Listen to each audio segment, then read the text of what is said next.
Social business expert and New York Times bestselling author Jay Bauer says that social media does not create negativity, but it uncovers it.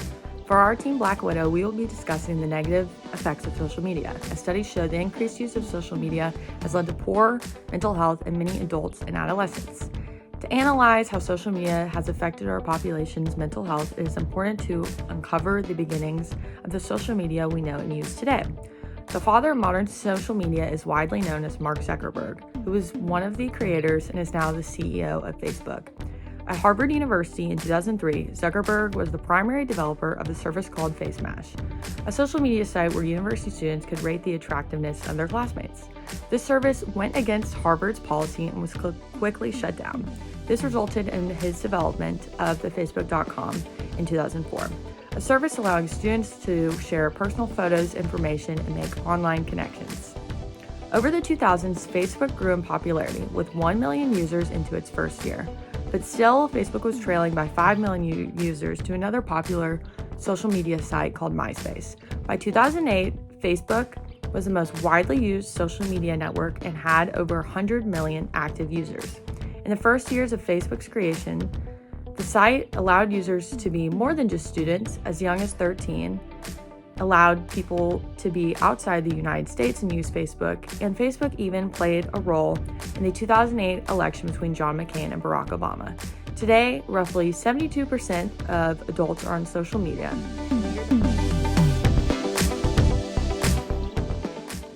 One of the biggest negatives that comes out of social media is cyberbullying, which causes things like anxiety as well as depression.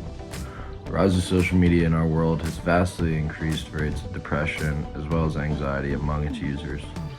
The Tesla CEO and founder Elon Musk was quoted saying, "I think there should be regulations on social media to the degree that it negatively affects the public good." About 90% of teenagers in the United States have a social media account. In our tech world, everybody has their hands on devices. A whopping 42% of young adults reported being bullied online at least once. Many social media apps allow for anonymous commenting where hateful individuals spread negativity. One of the most common apps like this at the University of Alabama is Yik Yak. On this app, you're permitted to post comments anonymously that will be seen by people in your area. About 30% of teenage-age girls who spend 3 or more hours daily on social media engage in self-harm.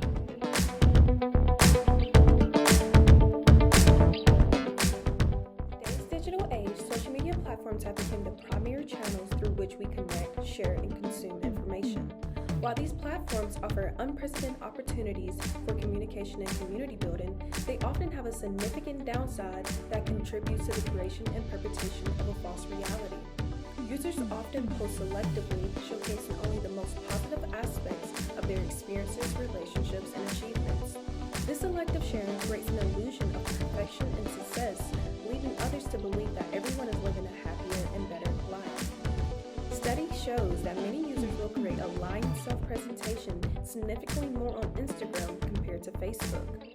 This is due to the significant engagement in society standards on Instagram compared to the following social media apps. In the same study, it was linked that Instagram users experiences far more depression than users who only uses Facebook.